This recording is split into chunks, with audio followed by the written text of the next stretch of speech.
And this is 4 for 4 SciTech, where we discuss 4 sizzling hot, icy cool SciTech topics.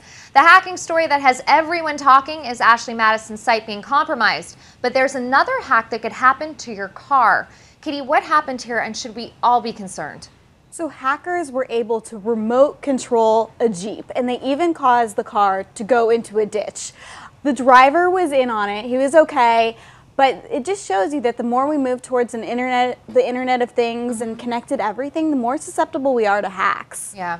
I mean, I think kind of cars, there's been a lot of talk about this car hacking in recent years. Obviously, there's so much software in them now, kind of they're tied up with smartphones. I think that, you know, we're starting to see more and more of this, and I know that the hackers that did this are going to reveal more details at the Black Hat conference next month, which is going to be really, really interesting. But to Katie's point, like, where does this end? You know, which home devices kind of are people going to be able to access our homes now? I mean, it really is just opens the door. Carl? It's definitely a wake-up call for, you know, this idea of the Internet of Things. As we get more devices hooked up to the internet, this is something we have to worry about. But I think it's also important to keep in mind that these two researchers were highly skilled experts, and it took them years to figure out how to do this. So it's not something that we would have to worry about. And like in all things, there's good hackers and there's bad hackers. So Sure. this kind of hacking could actually be very, very helpful if someone, let's say, is kidnapped and they need to take over the kidnapper's car and get the child back. So we have to look that there is a positive side to this as well. An ancient burned Hebrew scroll reveals its secrets.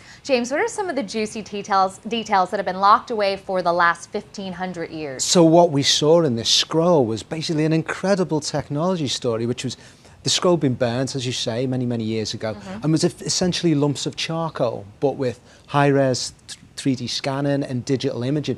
Basically, researchers were able to find out what was in there. It was 8 verses from the book of Leviticus. It's a phenomenal, phenomenal technology success. Yeah. This reminds me of the time that I was in Israel on an archaeological dig and discovered ancient pottery. Israel just is so historical that there's relics of the past everywhere you look. I'm glad they were able to look into this. Absolutely. I think this is a great example, as to James's point, of using new technology to unravel old mysteries. And you know, you think about it, I mean, if Indiana Jones had this, I mean, he probably wouldn't have had to go and dodge that huge boulder or anything like that. It could have, you know, saved a lot of time. It shows the advancement in technology, because this scroll was actually discovered, I think, 45 years ago. Yeah. But if you see the picture, because for people who don't understand the state of the scroll, this wasn't just a little kind of teared up scroll. It was coal. It was actual pieces of coal, and they were able to save that. So that's how far we've come. Imagine what we'll be able to rediscover from our past. An embarrassed Instagram has made a big apology to one of its users. Katie, what is this all about?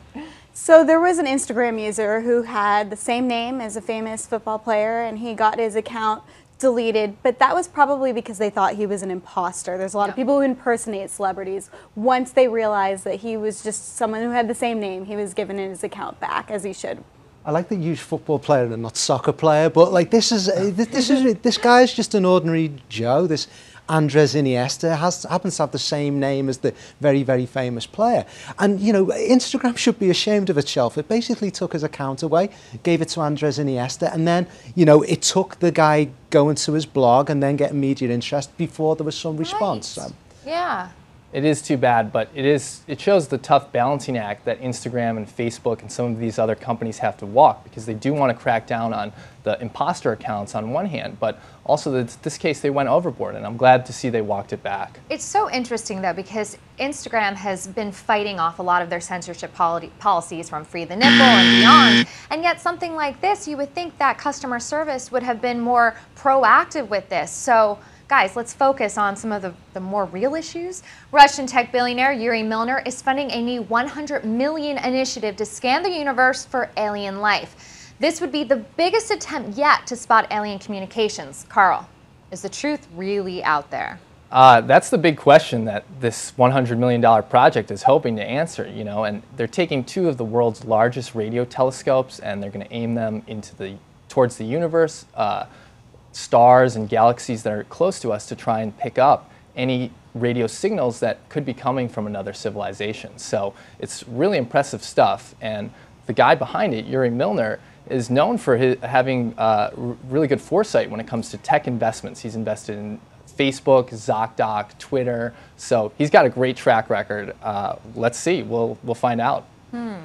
Well, he also invested in Groupon, right? So That's not correct. saying all his bets are perfect, but you know, I think it would be really exciting to find an alternate universe that's like ours and other lifelike species, but I don't know. I'm not so optimistic. The scale of it is amazing to me. Like, you know, 10 times more sky, 5 times more radio frequencies, kind of, you know, 100 times faster than previous processing. So I want to see what techie's got to do it. All right, we'll have to see what they have in store for us. But is there alien life out there? Probably. Now I know what we think. Tell us what you think with #444.